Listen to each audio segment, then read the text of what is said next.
जय श्री माता जी। सभी सहयोगी भाई बहनों का आज के ध्यान सत्र में हम स्वागत करते हैं। कलेक्टिव बंधन।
तीन महामंत्र, उसके पश्चात श्री गणेश मंत्र।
परम पूज्य श्री माता जी कृपावंत होकर हमें ध्यान में संतुलन प्रदान कीजिए। इस संतुलन की अवस्था में हमें ध्यान का आनंद मिले, निरानंद मिले, ऐसा आशीर्वाद हमें दें।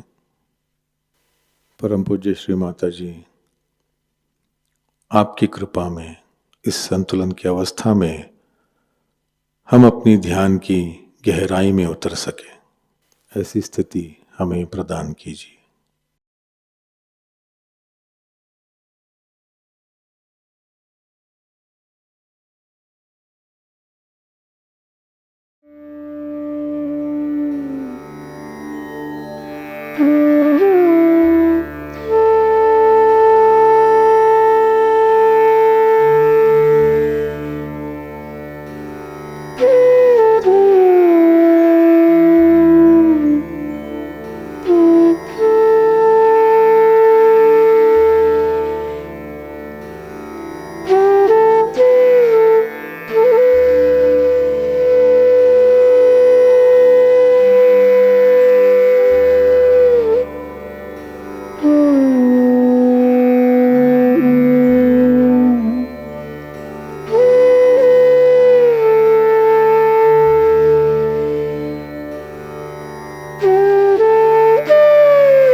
इसी ध्यान की अवस्था में हम परम पूज्य श्री माता जी की अमृतवाणी आत्मसात करेंगे।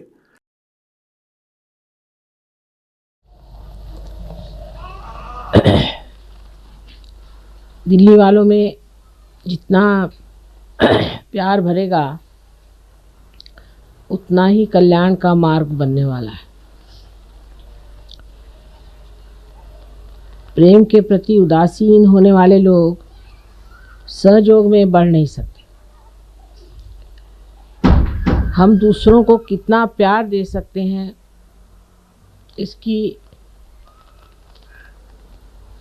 पूरी कल्पना अभी आपको नहीं है, क्योंकि हमारे अंदर प्यार का सागर बसा हुआ है और उसकी झलक मात्र भी हमने अभी तक देखी नहीं कि हम कितने प्यार से ओतप्रोत हैं। परमात्मा ने भी हमें बनाया सो अपने प्यार में ही बनाया है और जिस चैतन्य को आप जानते हैं और जिस ब्रह्म को आप महसूस करते हैं, ये ब्रह्म भी उनका प्यार ही है। प्यार ही सत्य है। जो मनुष्य किसी से प्यार करता है या स्त्री किसी बच्चे से प्यार करती है, पति से प्यार करती है, तो वो उसके बारे में सब कुछ जान जाती, तो भी वो बाह्यता जानना हो जाता है। लेकिन आप जब चैतन्य से किसी को जानते हैं तो उसके बारे में आप सब कुछ एक साथ जान सकते हैं। इसको आपने प्रत्यक्ष में अनुभव किया है। आप खुद जानते हैं कि आप अपने उंगलियों पर इस चैतन्य को भी जान सकते हैं, अपने को भी जान सकते हैं और दूसरों को भी जान सकते हैं। लेकिन अभी तक ये हमारे अंदर आस्था नहीं आई कि ये चैतन्य प्यार, परमात्मा का प्यार है। ये प्यार की शक्ति है। शक्ति का अर्थ तो हम लोग हमेशा विध्वंस से लगाते हैं, किसी की घृणा से लगाते हैं, लेकिन परमात्मा का जो प्यार है वो जब हमारे अंदर उतरता है तो पूरी तरह से हमें शांतिमय बना देता है, जिसको कि अंग्रेजी में कहते हैं रिलैक्स्ड। किसी भी तरह की हिंसक भावना हमारे अंदर आ ही नहीं सकती, किसी तरह का भी आतताई एग्रेसिवनेस आ ही नहीं सकती। और जब एग्रेशन अवतरणों ने किया भी तो वो इसलिए कि वो शांति के विरोधक थे, वो प्रेम के विरोधक थे, वो द्वेषपूर्ण थे, राक्षसी थे। आज संसार में सब दूर आसुरी विद्या फैल गई। कृष्ण ने बताया था कि आसुरी विद्या जब फैलती तो बहुत जोर में पकड़ लेती। इसकी वजह क्या हो सकती है, ये सोचना चाहिए। आसुरी विद्या जल्दी फैलती है और सहयोग धीरे धीरे क्यों फैलता है। सोचना चाहिए कि जो इतनी अच्छी चीज़ है, जो सर्वोत्तम चीज़ है, वो धीरे धीरे फैलती, और जो गंदी चीज़ें हैं वो इतने जल्दी क्यों फैल जाती। इसकी वजह यह है कि जब मनुष्य की चेतना बढ़ती है तो वो उल्टी तरफ बढ़ती है। ऐसे भी श्री कृष्ण ने यह भी बात कही है कि अधोगति पर जाती। ये पेड़ का जो मूल है वो आपके मस्तिष्क में है, तो इस ब्रेन की ओर जाने का क्या मार्ग है, ऊर्ध्व गति की ओर जाने का क्या मार्ग है। आप तो जानते हैं कि कुंडलिनी के जागरण से आपका जो चित्त है वो ऊर्ध्व गति को प्राप्त होता है, पर अगर आप ऊर्ध्व गति की ओर जा रहे हैं और बार बार आप अधोगति की ओर उतर आते हैं तो इस बंदर कूदी में आप कहाँ पहुँच पाइएगा। जैसे स्कूल में पढ़ाया जाता है कि एक आदमी था, उसने 4 दिन काम किया, फिर वो भाग गया। फिर दूसरा एक आदमी आया, उसने 2 दिन उस काम को तोड़ा, फिर वो भाग गया। फिर उसके बाद तीसरा आदमी आया। तो ऐसी हालत में वो काम पूरा कैसे हो सकता है। आज बनाया कल तोड़ा, क्योंकि हम उस अधोगति से ऊपर उठ रहे हैं, उस जड़ता से हम ऊपर उठ रहे हैं, इसलिए उधर खिंचाव ज़्यादा हो जाता है और इसीलिए बहुत जोर लगा करके ऊपर उठना पड़ता है। हालांकि परमेश्वर की शक्ति आतुर है कि आपको कमल के जैसे सुंदर ऊर्ध्वगति दान करें, और उसने प्रदान किया भी है। लेकिन उस दशा में रहने के लिए आपको थोड़ा सा जोर लगाना पड़ता है, और जोर बड़ा सुंदर है, वो है प्यार का। अब प्यार का विश्लेषण कैसा किया जाए। प्यार का मतलब ये होता है कि जहां आप कोई सा भी कार्य करते हैं वो अपने हित के लिए और दूसरों के हित के लिए होना चाहिए। हित आत्मा का साध्य होना चाहिए। आत्मा का हित जो है वही प्यार है और वही आनंद है। अब हम देखते हैं कि दुनिया में लोग किसी भी एक धारणा पे जुट जाते हैं। यही बात ठीक है, ऐसी करना चाहिए, यही होना चाहिए, मैं यही ठीक समझता हूँ, ऐसे ही करना चाहिए। इसे हम लोग अहंकार कहते हैं। अहंकार माने मैं करता हूँ। कितने बार आपसे मैंने बताया कि हम कुछ भी नहीं करते। कोई मरी हुई चीज़ को अगर हम दूसरी मरी हुई चीज़ बना दें तो हम क्या करते हैं। समझ लीजिए अगर एक पेड़ मर जाए और उससे हम एक फर्नीचर बना दें तो हमने क्या विशेष चीज़ कर ली, कुछ भी नहीं किया। एक मरी से दूसरी बना ली, और मरी हुई चीज़ों को इस्तेमाल करने से हम भी धीरे धीरे मरते हैं, माने हमारे भी अंदर आदतें जुट जाती हैं। जैसे कि हमें अगर आदत हो गई कि हम पलंग पे सो तो ज़मीन पे नहीं सो सकते, फिर पलंग उठाते फिरिए दुनिया भर में। अब हमारी क्योंकि जड़ता से ही प्रगति हुई है, जड़ की ओर आकर्षण एक तरह से बना हुआ है। उसको तोड़ने का एक ही तरीका है, क्या हम अपने से प्यार करते हैं? क्या हम स्वयं को प्यार करते हैं? अगर हम स्वयं को प्यार करते हैं तो कितनी बातें उसमें आ जाती हैं कि क्या हम कोई सा भी कार्य करते वक्त अपना अपमान या उपमर्द तो नहीं करते। माने चिढ़ जाना, बिगड़ जाना, नाराज हो जाना, जिसके लिए फिर हम दुखी भी हो तो भी जिस वक्त हुआ सो तो उतर गई आपकी इज्जत। दूसरी बात, अगर हम अपने से प्यार करते हैं तो हमारे अंदर एक तरह की ऐसी व्यवस्था होनी चाहिए कि दूसरा देखने वाला कहे कि कोई संत खड़ा हुआ है। आप लोग सब संत हो गए, थोड़े अधकच्चे भी हैं, ये नहीं मैं कहती कि सब पक्के संत हो गए, अधकच्चे तो सही पर हो तो गए आप संत। आप असंतों के जैसे तो घूम नहीं सकते। अगर आपका अब बर्ताव इस तरह से रहे कि जो एक संत नहीं करता, तो ये तो बहुत बड़ी अपनी हानि है। क्योंकि एक तो पहले आपको संत होना नहीं चाहिए था, नहीं होते तो लोग कहते चलो ये उचक्के ही हैं, चोर हैं, चलो इन पे तो ऐसे ही हैं, घुमा करते हैं ऐसे 2500। गलियों में ऐसे बहुत से देखे गए। लेकिन आप संत हैं तो उसकी एक अपनी हस्ती है जो कि माननीय होनी चाहिए, जिसको लोग माने। लेकिन माने कैसे अगर वो माननीय नहीं है?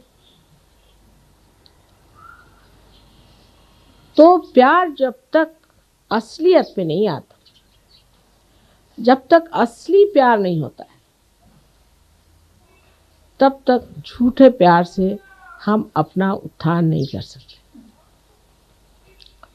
अब अगर हम अपना प्यार इस तरह से तौले कि हमने अपने लिए क्या किया, हमने ज़मीनें खरीद ली, मकाने बना लिए, बाल बच्चे हमारे पड़ गए, सब कुछ हो गया। अब हमने अपने लिए क्या किया? स्वार्थ, स्व का अर्थ हमने लगा लिया क्या? अपने लिए हमने कौन सी सेवा की? माँ की सेवा तो बाद में होगी, पहले अपनी करो बेटे। अपनी सेवा में क्या प्राप्त होने का है, क्या हमारा लक्ष्य है, वो सोच लेना चाहिए। हमें क्या पाने का? हमें पूर्णतया परमात्मा के साम्राज्य में अधिकार से बैठना है। उस अधिकार को हमें प्राप्त करना है। उसके लिए हमने कौन सी गतिविधियां की, कौन सी व्यवस्था की है अपने जीवन के साथ, कौन से तौर तरीके अपनाए हैं, ये सोचना चाहिए।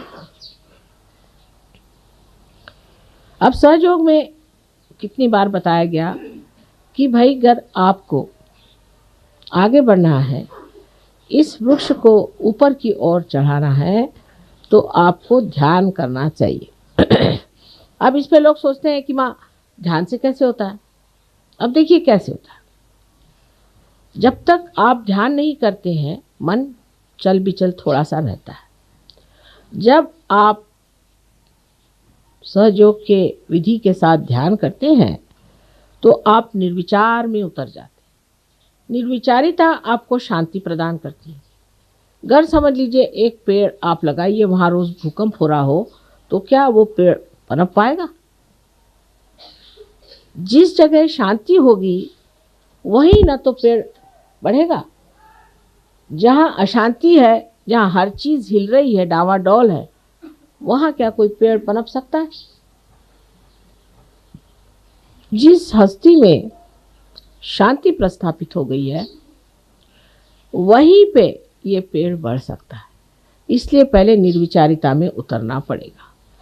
उसके लिए ध्यान के सिवाय और कोई सा मार्ग मुझे नजर नहीं आता। पहले ध्यान में स्थित होकर के अपनी निर्विचारिता हमें स्थित करनी चाहिए। कितने देर के लिए हम निर्विचार रह सकते हैं, ये सोचना चाहिए। जैसे अभी कोई सुंदर चित्र है, उसकी ओर आपने देखा और आप निर्विचार हो जाएं, तो सोचना चाहिए कि आपकी शक्ति बढ़ गई है। किसी भी चित्र के ओर देखने के बाद आप में अगर ऐसी भावना है कि ये चित्र अगर मुझे मिल जाए तो कैसा होगा, इसको कहाँ से खरीदना चाहिए, ये कितने का है, ये किसने बनाया, माने अगर विचारधाराएं शुरू हुई, तो ये समझ लेना चाहिए कि हमने इस चित्र से प्यार करना शुरू कर दिया है, अपने से नहीं।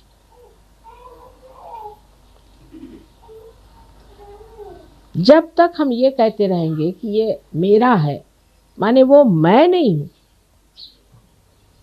मुझसे अलग चीज है। तो जब अपने को हमें बढ़ाना है और इसकी पूरी वृद्धि करनी है, ग्रोथ करनी है, तो जरूरी है कि हम ध्यान में रहें और निर्विचारिता अपने अंदर स्थापित करें।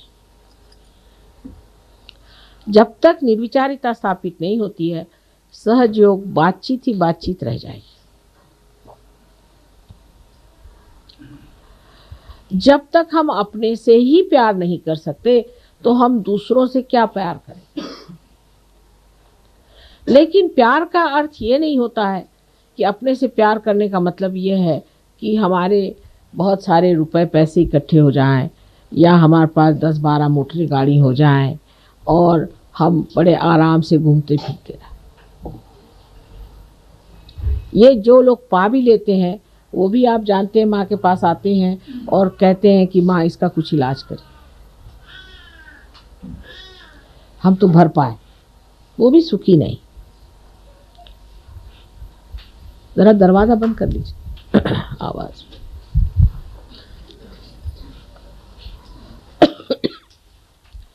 अब जो अपने से प्यार करता है, वो सब चीज से देखता है कि ये शरीर जो परमात्मा का है, जो उसका मंदिर है, उसे किस तरह से सुंदर स्वच्छ रखा जाए। इस मामले में भी बड़ी गलत धारणाएं संसार में हैं।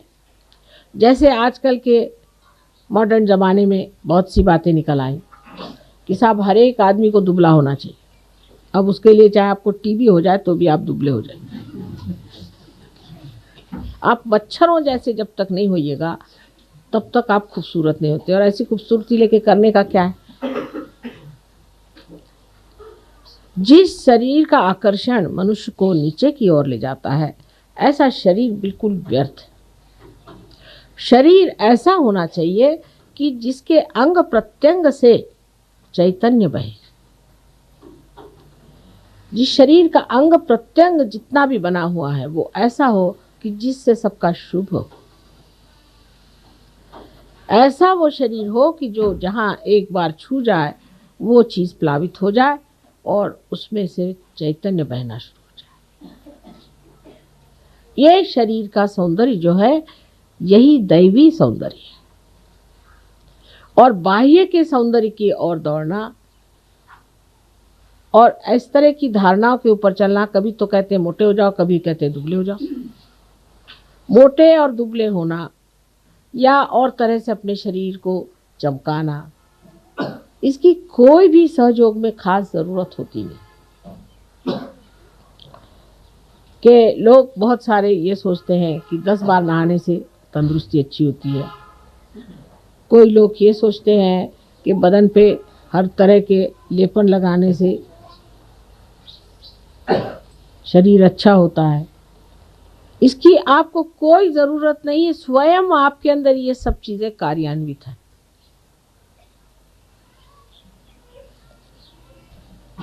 ध्यान ये देना चाहिए, क्या हमारे शरीर की यष्टि ऐसी है कि इसके अंग प्रत्यंग से पवित्रता बहती है? हमारी ओर देखकर लोगों को क्या पवित्रता की भावना आती है कि अपवित्रता? इसीलिए बहुत बार मैं आपसे कहती हूँ कि जो परंपरागत हमारे अंदर कपड़े आदि का व्यवहार बताया गया है उसे आप इस्तेमाल करें। ये हजारों वर्ष की तपस्या से पाया हुआ एक बड़ा भारी धरोहर हमारे पास है, हेरिटेज है। और उसकी परंपरागत जो चीज़ें हैं उनको संभालने का प्रयत्न, परंपरागत जो कलाएं हैं, परंपरागत जो आभूषण आदि हैं, उसके जो वस्त्र आदि हैं, ये हजारों वर्षों से हमारे देश में परख के पाए हुए हैं। उनको आपको इस्तेमाल करना चाहिए, उसका उपयोग करना चाहिए। लेकिन हम लोग इतने अभिभूत हैं पाश्चिमात्य देशों से कि हम अपनी जो कुछ भी संस्कृति है, संस्कृति जो पवित्र बनी हुई कृतियां हैं, उसको भूल करके बाहर की चीज़ों को अपना लेते। और इसी से हमारे अंदर जो चीज़ अत्यंत महत्वपूर्ण है, जिसे हम आत्मा कहते हैं, उस पे आवरण पड़ जाते हैं।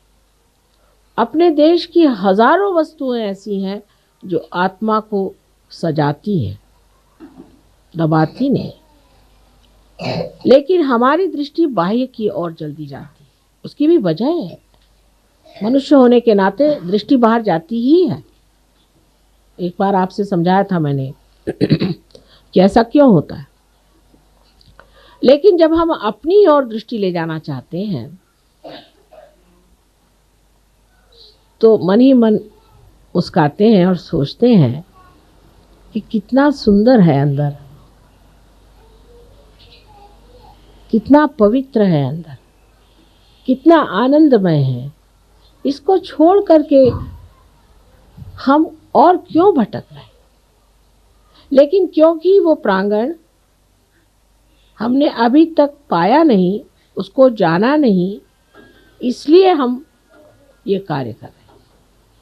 इसीलिए हम अपने को इतना प्यार नहीं कर पाते, ऐसी चीज़ों को प्यार करते हैं जो हमारी आत्मा को धूसर करते, हमें दिखाई न दे। बहुत सी बातें इस तरह की हमारे जीवन में है। अब जैसे पाश्चिमात्य लोगों की बातें हैं, अब तो हम रह चुके हैं वहाँ, हम देखते हैं कि इतना बिला वजह वो लोग अपने जीवन को बर्बाद कर रहे हैं, अधोगति में जा रहे हैं, कि इन लोगों के लिए उठाना बहुत ही मुश्किल, वो समझाना बहुत ही मुश्किल काम है, क्योंकि इनके अंदर कोई जड़े ही नहीं। जो आए जो जिधर चाहे बहका दे, इधर बहका दे तो इधर बह गए, उधर बहका दे तो उधर बह गए। लेकिन आपकी जड़ें हैं और आप ही लोग उनका उद्धार कर सकते हैं। वो लोग अपना स्वयं उद्धार नहीं कर सकते, उनकी मदद आपको करनी कि अपनी जड़ों को पहचाने। और ये जड़ का जो ज्ञान है, जो सहयोग में निहित है, सहयोग में छिपा हुआ जो ज्ञान है, वो इस जड़ का, ये आप लोग जानिए। तो दूसरी बात ये आ जाती है कि शरीर के साथ आपका ज्ञान भी प्रगल्भ होना चाहिए, वो भी एक संतों जैसा होना चाहिए। पहले संत लोग कोई यूनिवर्सिटी नहीं गए, कॉलेज नहीं गए, पढ़ते नहीं थे, बहुतों को शायद लिखना पढ़ना भी नहीं आता हो, ऐसे भी संत साधु हो गए हो। लेकिन संतों के लक्षण सारे उनमें थे। सबसे बड़ा कि आलो सगुणाशी, मैं तो निर्गुण देखने आया था, निराकार देखने आया था, तुम तो सगुण खड़े हुए। ये तो सिर्फ सहयोगी समझ सकते हैं भाषा को, लेकिन क्या हम लोग ऐसा एक दूसरों से कहते हैं? क्या हम ये समझते हैं कि जो निराकार है वो सगुण आप लोगों में बैठा हुआ है, वो साकार होकर के आपके अंदर जागरूक है? क्या ये भावना हमें एक दूसरे के प्रति है? ये श्रद्धा और ये आदर हम लोगों को एक दूसरों के प्रति है, जो एक दर्जी को कुम्हार के प्रति था वो है। इसमें आप किसी भी पोजीशन के हो, बड़े हो छोटे हो, इससे कोई फर्क नहीं पड़ता। गुरु नानक के पास जब नामदेव गए तो उनका बड़ा स्वागत हुआ और उनसे कहा गया कि आप अब कुछ पंजाबी में कविताएं लिखी। तो आपको आश्चर्य होगा कि नामदेव की किताब इतनी बड़ी है, उसमें से आधी जो है उसमें हिंदी और पंजाबी में कविताएं, और इतने सहूलियत से उन्होंने पंजाबी और हिंदी भाषा में लिखा है। मराठी भाषा और हिंदी भाषा का तो मेल है ही, लेकिन पंजाबी का इतना मेल नहीं बैठता। मैं भी पंजाबी भाषा जानती हूँ, और आश्चर्य की बात है कि इतना सुगम और इतना सुंदर लिखा है सारा कुछ कि पढ़ते ही बनता है। और उनका कितना आदर श्री नानक साहब ने किया कि ग्रंथ साहब में तक उनके सखूबाई, जो कि बर्तन मांजने वाली घर की औरत थी, उसका तक ग्रंथ साहब में उदाहरण है। इससे आप समझ सकते हैं कि संतों की जो मान्यता है वो संत ही कर सकते हैं, और क्या करेंगे। औलिया निज़ामुद्दीन हो गए। आप जानते हैं कि उस वक़्त के सुल्तान ने कहा कि कल तुम मेरे सामने सर नहीं झुकाओगे तो तुम्हारी गर्दन कटा दूंगा मैं कल, और दूसरे दिन उनकी गर्दन कट गई। संतों को पहचानने वाले संत ही होते। तो पहले अपना संतपना जो है वो ठीक होना चाहिए, नहीं तो आप संत को पहचानिएगा कैसे। अगर आपके अंदर वाइब्रेशंस ही नहीं आ रहे हैं, अगर आप निर्विचारी नहीं हो रहे हैं, जब आपके अंदर सहयोग का कुछ कमल ही नहीं खिला हुआ, आपका हृदय ही जब बंद है, तो आप संतों का मान कैसे करेंगे और आपका भी मान कौन करेगा। सीधा हिसाब।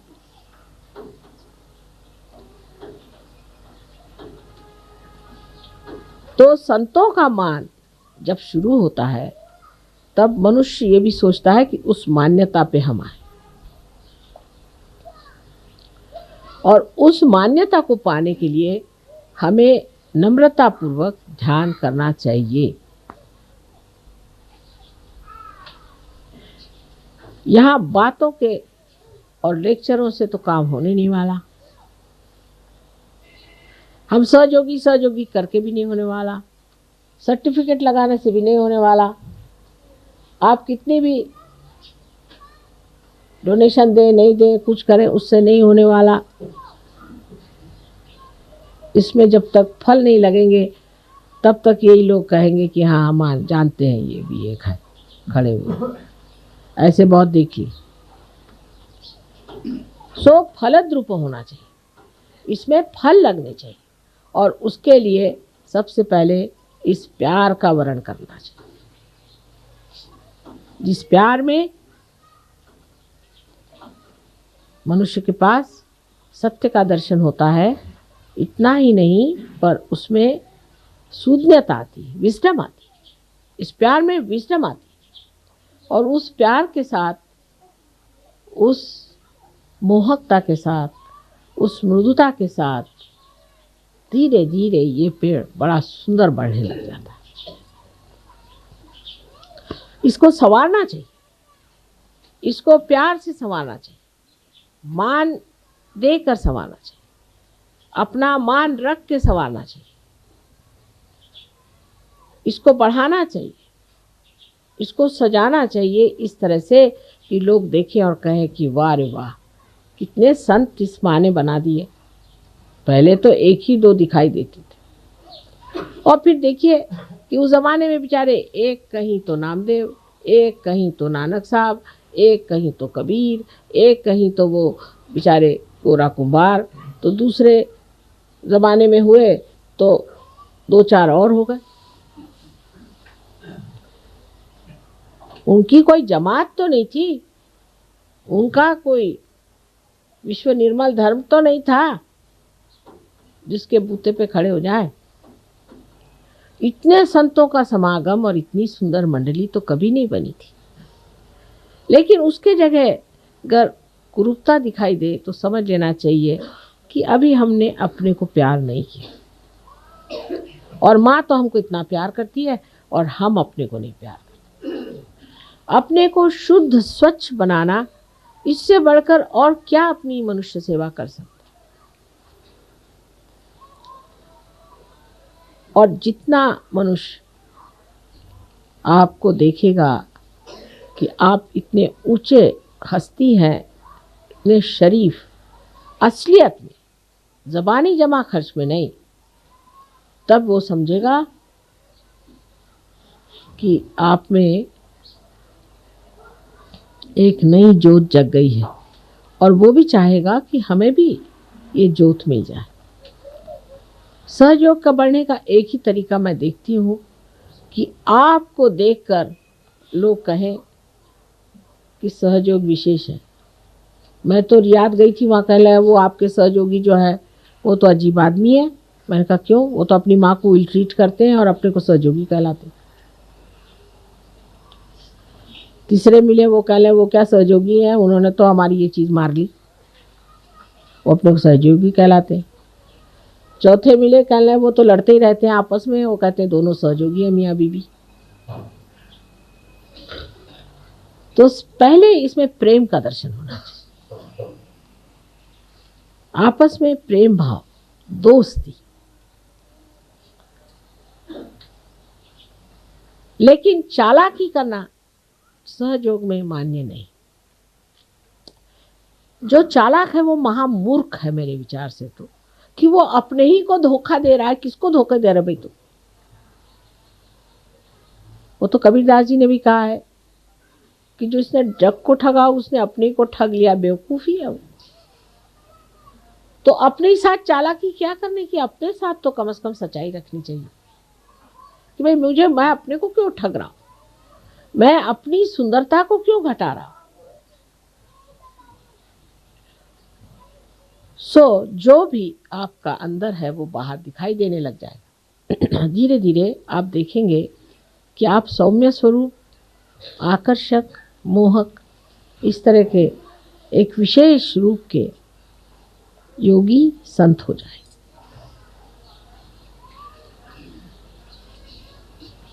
यही मैं दिल्ली वालों से विनती करती हूँ।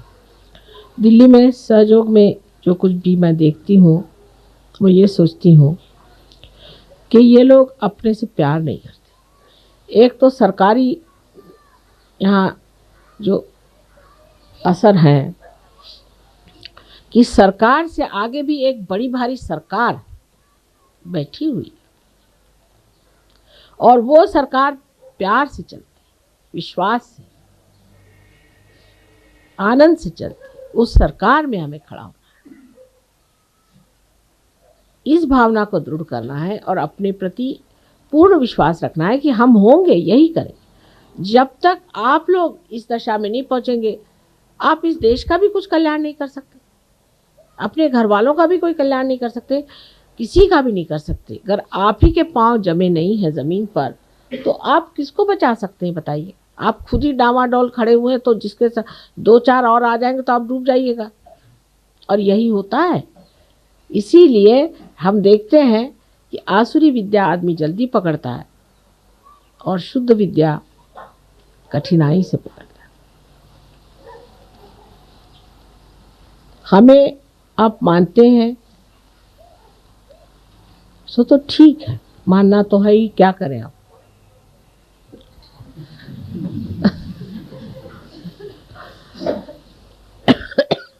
लेकिन मानने का अर्थ ये नहीं होना चाहिए कि हमने माँ के पैर छू लिए, माँ को हार पहना दिए, माँ को फूल दे दिया।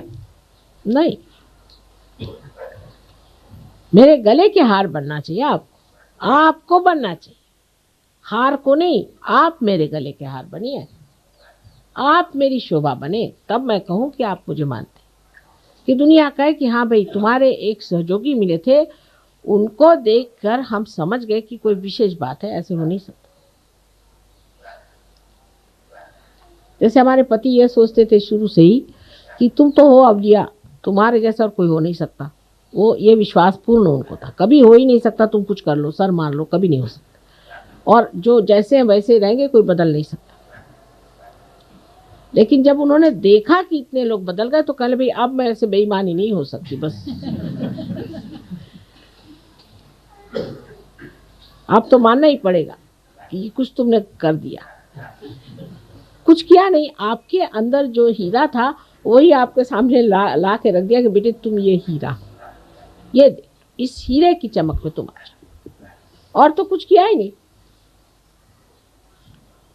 और जब वो हीरा सामने आया तो लोग भी तो देख के हैरान हो जाते कि साहब ये क्या थे और आज क्या हो गए।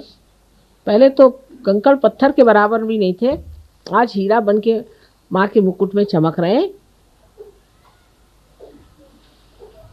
सारा वातावरण, सारी सृष्टि, पंच महाभूत सारे आपके चरणों में खड़े हुए हैं, मैं आपसे बता। लेकिन आपको अपने से प्यार करना सीखना होगा। अब हमारे प्यार की बात ऐसी है कि हमने आपको हमारे शरीर में ही स्थान दे दिया। आपको आश्चर्य होगा कि अगर आप कोई गलत काम करते हैं तो मेरा शरीर दुखता है। ये शरीर इतना अजीब है कि प्यार में इसने सबको अंदर ही समेट लिया।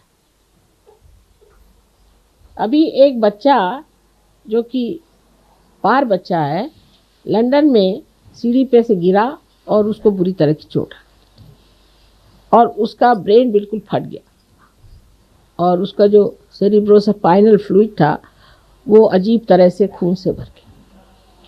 और मेरी हालत ऐसी ख़राब गई, मेरे समझ नहीं आ रहा था कि ऐसा कौन होगा जिसको इतनी तकलीफ़ हो गई हो। और जैसे ही वहाँ से फ़ोन आया और इन्होंने बताया कि माँ ऐसा ऐसा एक बच्चा गिरा वो और उसका ऐसा हुआ, उसी वक्त मेरी तकलीफ ठीक हो गई और बच्चा भी उधर ठीक हो गया, जिसकी कोई आशा नहीं थी बचने की। अब इससे आप समझ लीजिए कि माँ ने आपको कितना प्यार किया।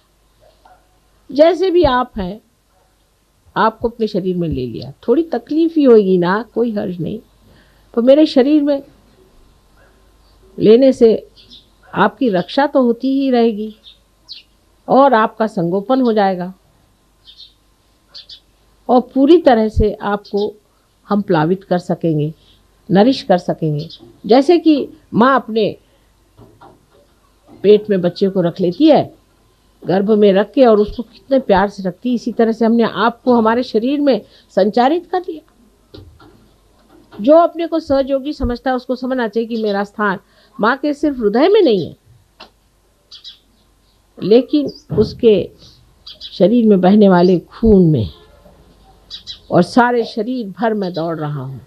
तो मुझे कैसा होना चाहिए जिससे मेरी माँ को तकलीफ न हो, और अगर मुझे तकलीफ नहीं हुई तो सारे संसार की भी तकलीफ दूर हो जाएगी। ऐसी भावना करके आप अपने से प्यार करिए, फिर दूसरों से तो अपने ही आप प्यार हो जाएगा, उसको कहने की ज़रूरत नहीं। पहले अपने से प्यार करिए। जो भी कार्य करते हैं वो एक डिग्निफाइड तरीके से अपने को एक उच्छृंखल फ्रिवलस लोगों जैसे या किसी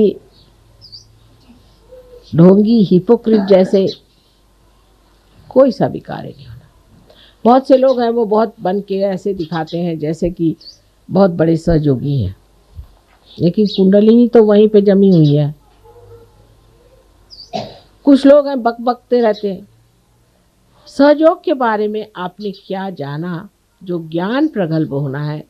सो मैंने ऐसा सोचा है कि यहाँ पर एक क्लास होना चाहिए जिसमें औरतें भी और आदमी भी समझे कि सहयोग क्या है, इसका ज्ञान क्या है, इसके चक्रों को जानना। बहुत से लोग मैंने देखा एडवेंट खरीदते हैं जैसे कोई धर्म पुस्तक हो, और ख़रीद के उस पर सुंदर मखमल का वो चढ़ा के उसकी रोज़ पूजा करते।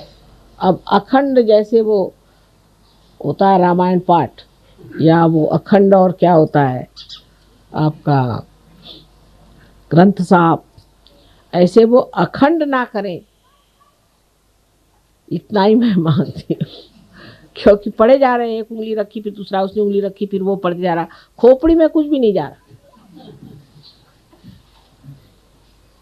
जानना चाहिए कि सहयोग क्या है। आप लोगों को खड़ा होना चाहिए, आप सबको मेरे जैसे भाषण देना आना चाहिए, मेरे जैसे समझाना आना चाहिए। सहयोग क्या है? एक शिक्षा है, इसे सीखना चाहिए। अभ्यास, जो कि श्री कृष्ण ने कहा कि अभ्यास है, अभ्यास करना। चीज क्या? सहयोगी हम हैं, अब हम सहयोगी हो गए। लोग कहेंगे भाई ये क्या होता है? अब पता नहीं, कुछ तो होता ही है।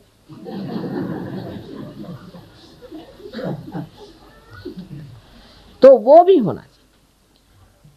अपने वाइब्रेशंस, जिनको हम कहते हैं कि चैतन्य की लहरियां हैं, उनका भी पूरा परखना आना चाहिए कि इसका क्या मतलब है, उसका क्या मतलब है। कितनी बातें गुह्य से गुह्यतर हमने आपको बता दी, और कहना चाहिए गुह्य से गुह्यतर गुह्यतम हमने आपको बता, सारी चीज़ आपको बता दी। लेकिन हम लोग उसे जानना ही नहीं चाहेंगे। तो क्या हमारा लेक्चर सुना, ध्यान लगा लिए, बस हो गया? ऐसे थोड़ी। खोपड़ी में जाना चाहिए, उसका रिकॉर्डिंग होना चाहिए। इतना ही नहीं कि उसको फिर से बताना आना चाहिए, तभी वो ज्ञान हो। तो सिर्फ ये कि आपका पार होना ही सब कुछ नहीं। अब जो बड़े बड़े साधु संत हो गए, उन्होंने तो ये सब कुछ इतना जाना भी नहीं था बेचारों। अगर जानते होते तो वो भी आपके जैसे जागृति देते रहते। लेकिन अनेक जीवन जो उनके बीते, जिसमें उन्होंने जो कुछ भी सुकृत किया था, जिसके बूते पर वो इतने बड़े संत पद में पैदा हुए, वो सब पूर्व जन्म का पाया हुआ जो कुछ भी है, हजारों वर्षों का ज्ञान, वो उनके आगे स्पष्ट हो गया। लेकिन आपके लिए तो एक ही जन्म में सब कुछ हमने बता दिया। आपको कोई मेहनत भी करनी नहीं पड़ी, ना इतने जन्म जन्मांतर की सुकृत चाहिए, कुछ नहीं चाहिए। ये तो ऐसा ही हुआ कि एक पैसा बैंक में डाल के हजारों रुपए आप ले लीजिए। समझ लीजिए इस बात। उनका जो ज्ञान है वो अनेक जन्म की तपस्या से पाया हो। बड़े बड़े ऋषि मुनि साधु संत जो हुए हैं, वो पहले ज़माने में बड़े मनन करने वाले दृष्टा ऐसे होकर के सर्वसाधारण साधु के रूप में पैदा हुए थे, संतों के रूप में, कि सर्वजन समुदाय से बातचीत कर सके। लेकिन हम तो सर्वसामान्य जन समुदाय हैं, सुकृत भी हमारा थोड़ा बहुत होगा ही। तो अब एक ही जन्म में अगर आप सब कुछ जान सकते हैं, सुकृत की भी ज़रूरत नहीं। लोग पूछते भी हैं, उनमें से एक बड़े भारी साधु मुझे कहने लगे कि माँ हमने तो हजारों वर्ष तपस्या करने पे सब पाया, आपने इनको 1 मिनट में क्यों दे दिया? तो हमने कहा भी देखो हमारी मर्जी है, मर्जी में आ गया हो गया, हम क्या करें, मर्जी की बात। तुम क्यों जलते हो?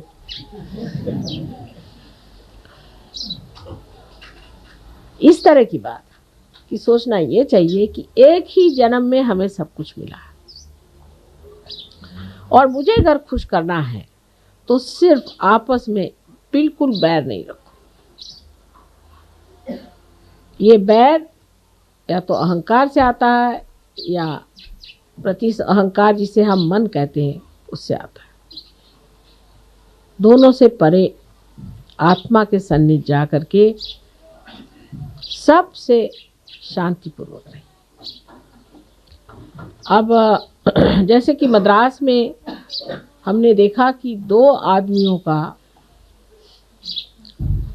सम्मेलन करके अगर लीडरशिप बनाई जाए तो काम चलती, क्योंकि यहाँ पंजाबी लोग बहुत हैं, पंजाबी भाषा जानने वाले और अंग्रेजी जानने वाले हैं। और इस ख्याल से हमने सोचा है कि डॉक्टर तलवार और पहले से ही अपने पास में वेणुगोपालन जी हैं, इन दोनों को मिलाकर के 2 पहिए की गाड़ी चला के देखें दिल्ली में। हो सकता है बाद में 4 पहिए की भी चलानी पड़ जाए, और नहीं तो बगैर पहिए की भी चल सकती। जिस दिन बगैर पहिए की चलेगी उस दिन असली गाड़ी बन गई। लेकिन फिलहाल इस तरह से चल रहा है। और अपनी मर्यादाओं में अपनी समझ में रहना चाहिए। जो मर्यादा से रहित है वो कार्य नहीं करता। हमको देखना चाहिए हम अपनी मर्यादा में है या नहीं। अब जैसे हमने एक कहा है कि औरतों को एडमिनिस्ट्रेशन में जाना नहीं चाहिए क्योंकि हम शक्ति हैं। समझ लीजिए ये पंखा है, ये चलता है शक्ति पर। अब अगर शक्ति पंखा होना चाहे तो क्या गड़बड़ हो जाएगा बताइए। ठीक है, औरतें औरतों का एडमिनिस्ट्रेशन करें, उसमें हर्ज नहीं, पर जब औरत अपना स्थान छोड़कर मर्यादा छोड़ देती है तो गड़बड़ हो जाता है, और जब आदमी अपनी मर्यादाएं छोड़ देता है तो गड़बड़ हो जाता है। अपनी अपनी जैसी प्रवृत्ति और अपना जैसा शरीर और जो निसर्ग ने बनाई हुई चीज़ है उसका अवमान नहीं करना चाहिए। लेकिन इसका मतलब नहीं कि आप सर पर चढ़ जाएं। ये अपने देश की संस्कृति नहीं। अपने देश में स्त्री को तो यत्र नार्या पूज्यन्ते तत्र रमन्ते देवता का। जहाँ स्त्री पूजी जाती है, जो घर की देवी है, उसको मारने पीटने से वह क्या आपको आशीर्वाद देगी? उसको देवी स्वरूप पूजा जाएगा और उसको पूजनीय भी होना पड़ेगा। तो पंखे का काम शक्ति नहीं कर सकती और शक्ति का काम पंखा नहीं कर सकती। शक्ति को अपने जगह अपने इस गौरव में खड़ा होना चाहिए। आदमियों को ठीक है, पंखा जैसे हिलता है ऐसे हिलने दीजिए, दौड़ने दीजिए, मेहनत करने दीजिए। आप लोग बस खर्चा करिए, ये जो कमाए उसको खर्चा करने में आपको कोई हर्ज नहीं। लेकिन औरतों के जो एक आजकल बीमारी पर चल पड़ी है कि आदमियों की बराबरी करना। साहब, आप लोगों का दिमाग खराब है, इसलिए आराम से बैठिए। और दूसरा ये कि बराबरी भी जब करनी है तो ये जानना चाहिए कि हम स्त्री स्वरूप, स्त्री का काम है प्यार बढ़ाना, शांति बढ़ाना, सुख देना, आनंद देना। ये शक्तियाँ लेकर के अगर आप करना चाहे कोई सा भी काम, तो आपने अपनी जो हस्ती है, अपना जो व्यक्तित्व है, उसको नहीं मिटाया, लेकिन उसका प्रकाश सारे समाज में फैलाया।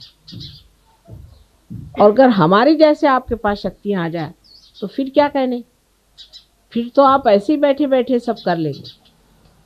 माने ये कि अब हमको अगर कोई चीज़ पसंद नहीं तो हम किसी से झगड़ा नहीं करते, ऐसा इंतज़ाम कर देते कि वो चीज़ होती ही नहीं अपने आप। तो या तो ऐसी शक्तियाँ आप लोग पा लीजिए, पर शुद्ध शक्ति में रहना चाहिए। अगर आप थोड़ी देर आदमी बन जाए, थोड़ी देर औरत बन जाए तो नहीं होगा। औरत की अपनी शक्ति में आप रहें, जैसे हमारे यहाँ सती की शक्ति मानी जाती है, तब फिर देखिए बैठे बिठाए आप सबको घुमा सकती है। उसके गौरव में खड़ा होना चाहिए। हमारे यहाँ सती की शक्ति यति से भी ऊंची मानी जाती थी। श्री कृष्ण की भी मूर्ति जो थी वो भी एक सती से कम ही मानी जाती थी। उन्होंने कहा था कि जिस वक़्त उनको शाप हुआ कि आपकी मृत्यु, सारे यदुवंश की भी मृत्यु हो जाएगी, तो उन्होंने सर आंखों पे वो शाप ले लिया, क्योंकि एक सती से आया। मंदोदरी के एक कंकड़ के आगे श्री राम के बाण तक वापस आ जाते। ये स्त्री की शक्ति। जैसे धरा है पृथ्वी, ये स्त्री है। ये सारा संसार का पाप अपने अंदर समाने की शक्ति रखती है, और उसके अंदर से सुंदर फल फूल आदि जो ऋतंभरा प्रज्ञा है सारी इस पृथ्वी से।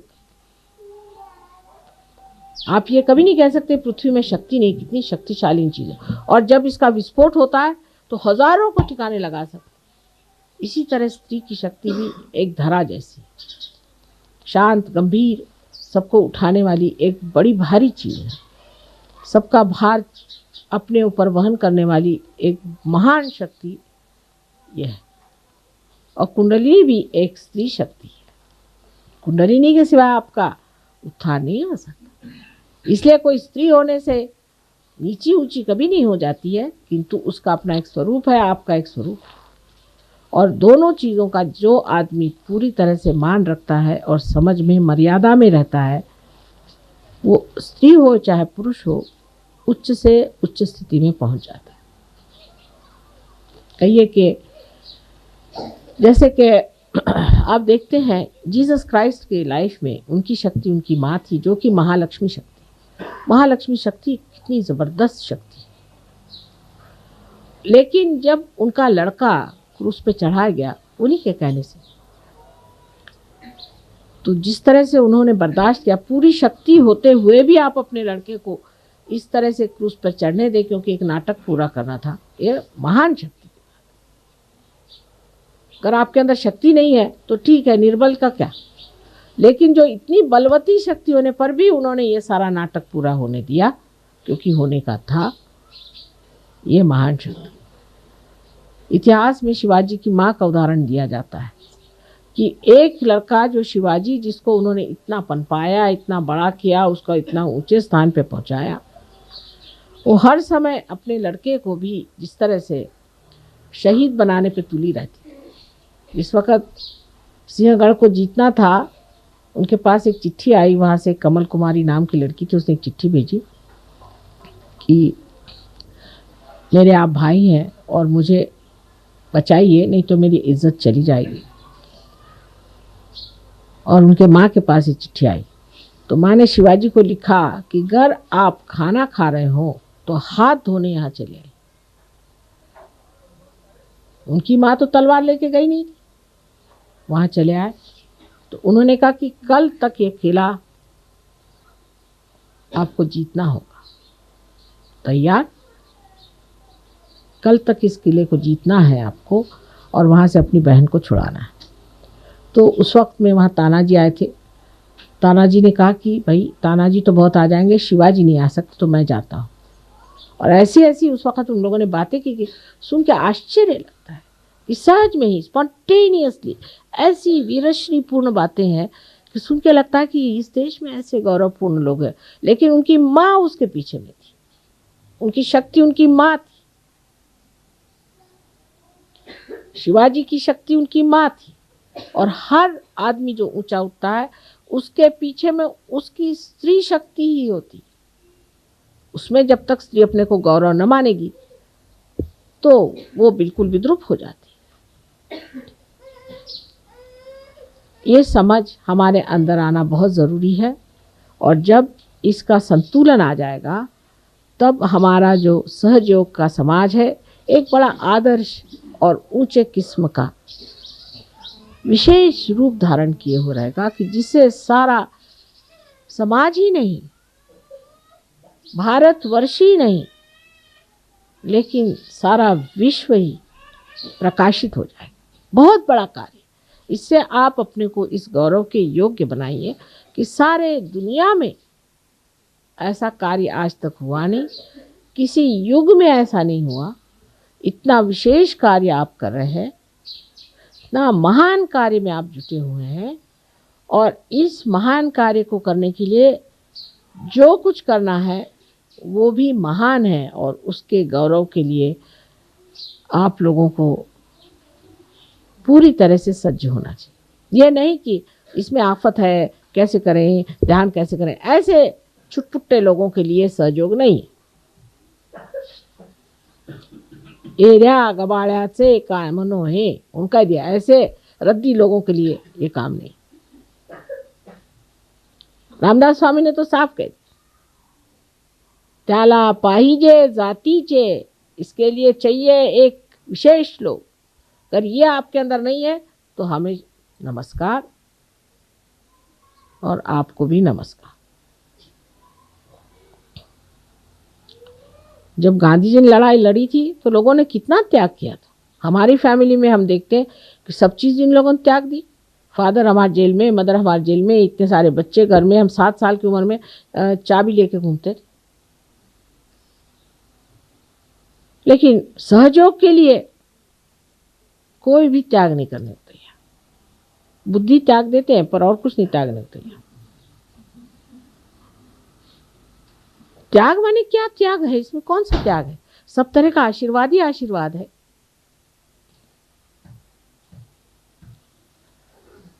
इतने बड़े महान कार्य में तो वाकई में बहुत त्याग करने की ज़रूरत है, बहुत कुछ देने की ज़रूरत है, बहुत अनुदान चाहिए।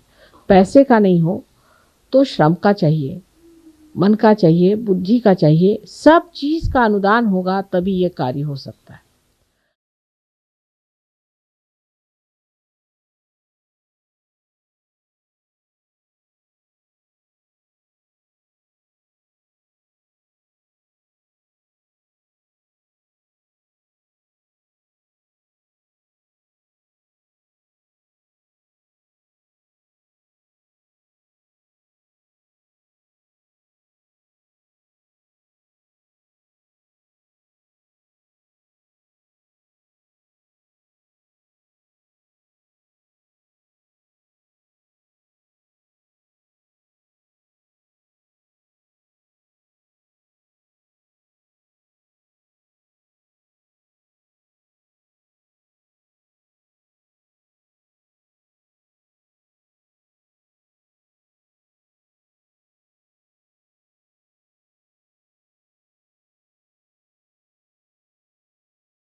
जय श्री माता जी।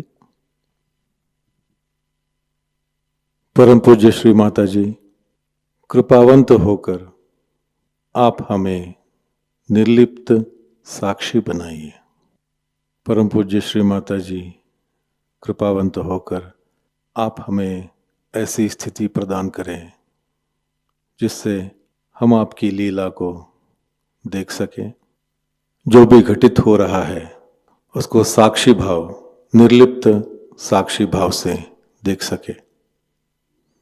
परम पूज्य श्री माता जी, हमसे जो भी कार्य हो, जो भी कर्म हो, वो सब हम आपके पावन चरणों में रख सके, पूर्णतः समर्पित होकर रख सकें, ऐसी स्थिति हमें प्रदान करें।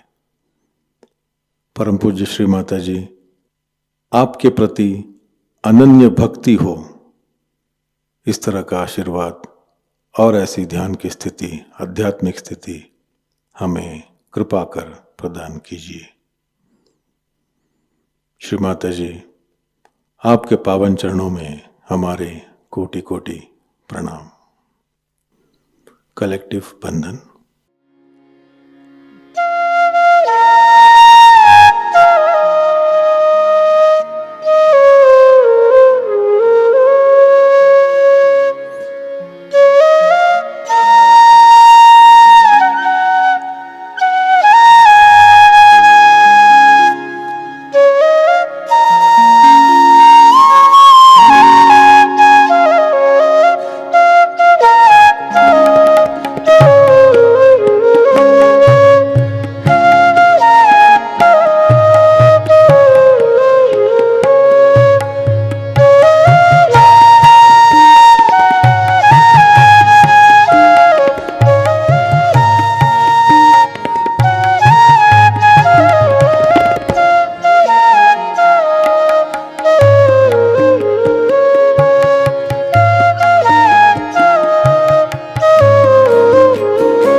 आज का ध्यान केंद्र यहीं पर संपन्न होता है। जुड़े रहने के लिए बहुत बहुत धन्यवाद। जय श्री माता जी।